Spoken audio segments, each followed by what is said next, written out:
Reka nizere ko mumeze neza mwebwe tubana kuri YouTube channel All Morning Updating. Ndagushimira wamaze gukanda kuri subscribe ndetse ugakora ku nzogera kugira ngo video yose dusohoye ujye utubona mu bambere. Ikindi nkashimira abantu muri group ya WhatsApp cyangwa se WhatsApp channel All Morning Update. Icyo usabwa rero wowe ni uzi kutarakora subscribe yikandeho dore ngiyo rwose kara kuri subscribe ndetse ukore like kuri video.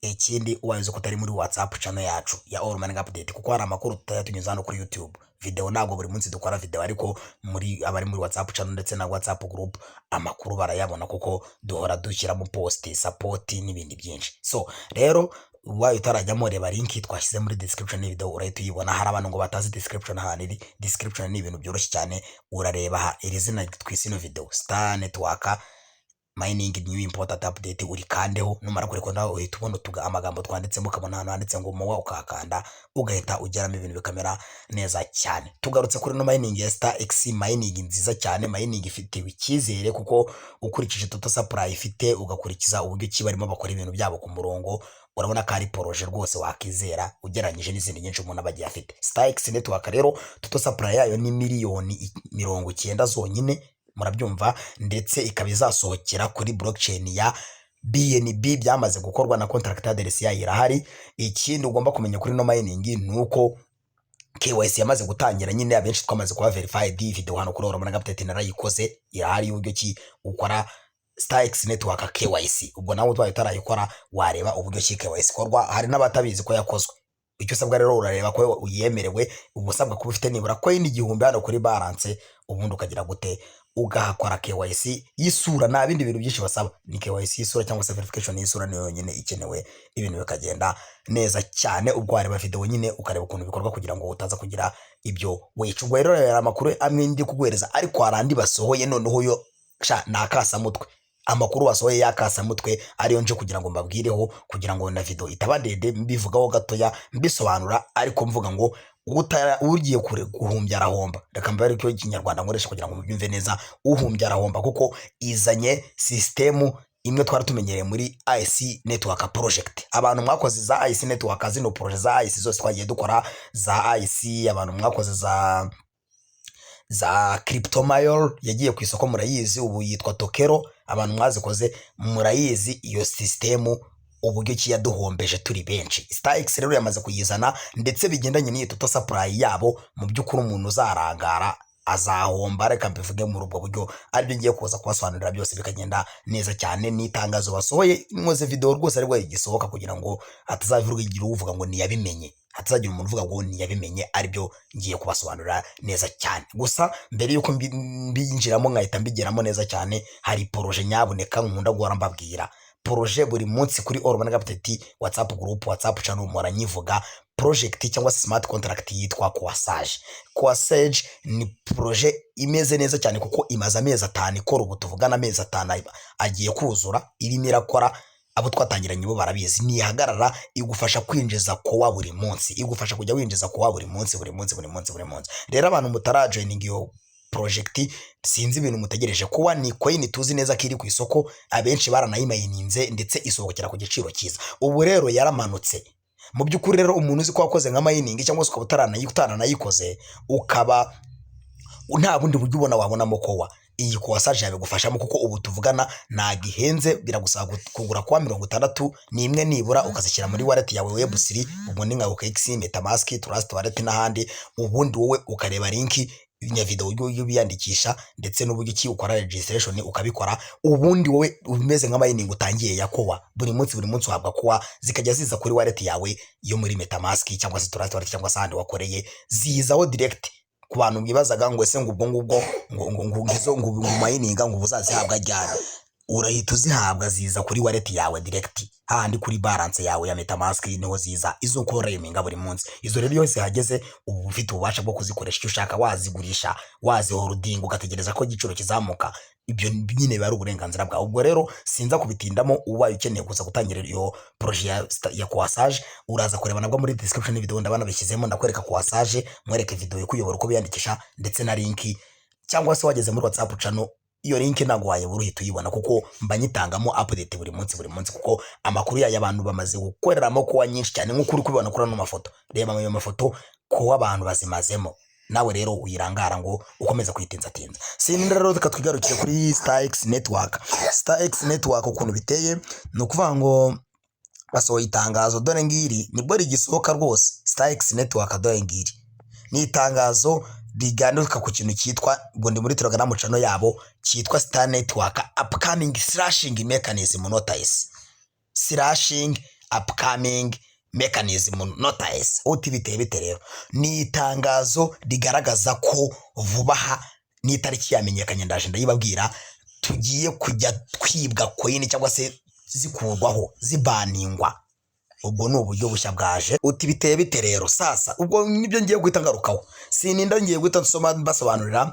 We would like to officially inform the community that StarX Network will soon introduce a slashing mechanism as a part of our preparation of upcoming ecosystem development including TGE and future testing plans.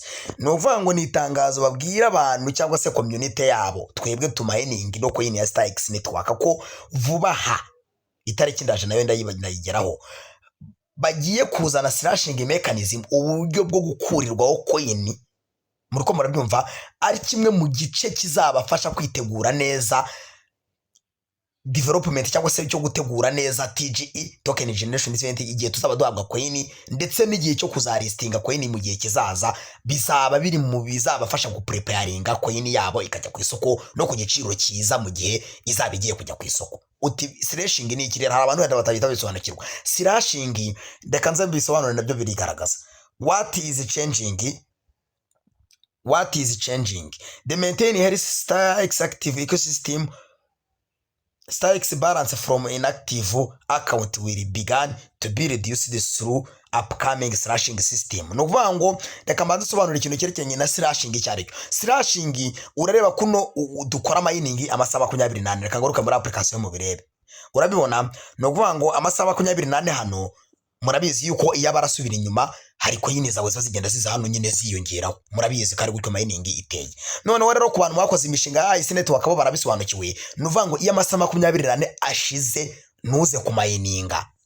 Muriko murabyumva nuvuga ngo iyo amasaha 24 ashize nugaruke ngo uhita ukanda kuri buto ukore mining. Kuri coin ufite n'ubundi zazindi zigenda ziyongeraho ku isaha nanone zigenda zivaho ku isaha. Buri saha bagenda kuzo wari ufite zigenda zivaho nyine bazitwika nicyo bita slashing. Muriko murabyumva nuvuga ngo bigiye kujya bisaba ko uburi active nibitabe byo ngibyo kuri coin zawe igihumbi uzajya bifite uzajya umara nk'amasaha 5 utamininga usange nka coin nk'ijana bazijyanye cyangwa se bazibaninze kubera kugira gute gusibagurika kwa cyangwa se gukererwa kwawe kwa kundi umuntu amara nk'umunsi wose atamininga. Ibyo mbishingira ku kirero nk'ubu murabona nk'ubu natumiye abantu nibura dore hano biragaragara sinzi niba muri kubireba natumiye abantu 157 nibo natumiye muri no project ariko ubu tuvugana abantu bari active na abantu 45 bonyine. Murabibona hano hasi ko biragaragara mu by'ukuri rero aha niho ino project igiye kubera serious cyane ku bantu batari active. No mango barakubwira yuko nyine nkuko bikubwira ibintu bigiye guhindurwa. No mango StarX balance from inactive account will begin reducing through upcoming slashing system. No kubango vuba hangaha coin wari ufite kuri balance uzajya usiba ku mininga cyangwa se ukererwa ku mininga zigende zigabanyuka. Ubwo kugabanyuka kwazo na hande ziba zigenda na total supply igabanyuka. No kuvuga ngo bura dufite total supply ya miliyoni 90 ushobora kuzajya kono ukabona igiye kujya ku isoko dufite nka miliyoni 80 kubera miliyoni 10 zagiye mu guslashinga kubera abantu batasiba ku mininga. Umuntu ugasanga yarafite nka coin 10,000 ariko kubera kutamininga zose bagiye kuzahita bazitwara.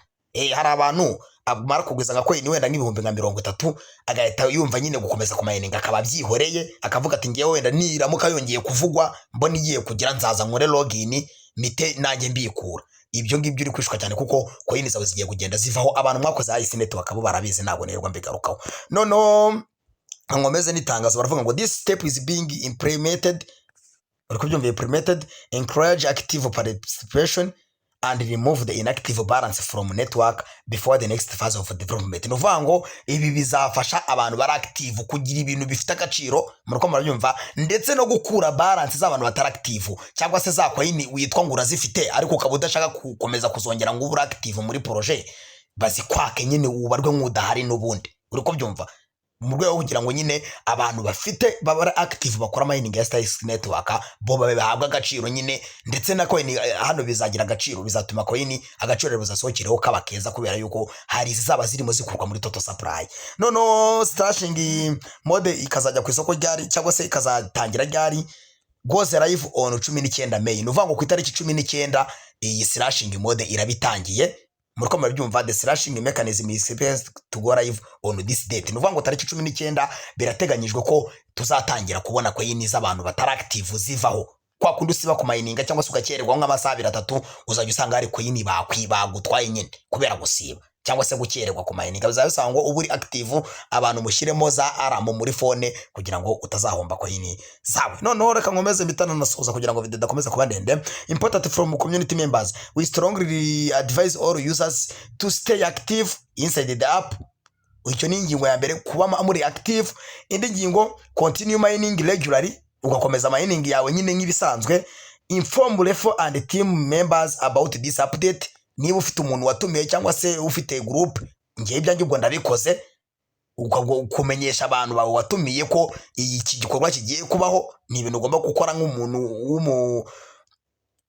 w'umu referrals utumira abantu cyangwa se content creators, ukaba ufite team ugomba kubamenyesha abantu bawe. Encourage inactive users to return before the system goes live. Bakavuga yuko n'umuntu wahagaraye ubu ngubu byamaze kwihagarika, nuvuga ngo giye bizaba bitangiye zizatangira guhita zivaho. Ubwo birasanga umuntu wawe wumvishe cyangwa se wumvishe no video uhita ujya gukora mining, utangira ukora mining kugihe udasibagurika. Once slashing system becomes active, inactive account may begin losing the accumulated Starix balance. Nuvuga ngo igihe no system izabitangiye, ako kanya igitangira gishyirwa mu murongo, uzahita utangira kubona coin zawe zivaho niba utari active. Ibyo ngibyo ni ibintu nyine mugomba kumenya. Noneho bakakubwira ngo important notice, the system is a part of the long term sustainability and preparation, the process of future network expansion, TGE and exchange related development. Nuvuga ngo ibyo n'ubundi nkuko natangiye mbivuga no hejuru babyivugiye, iyi system iri mu byo n'ubundi bari barapanze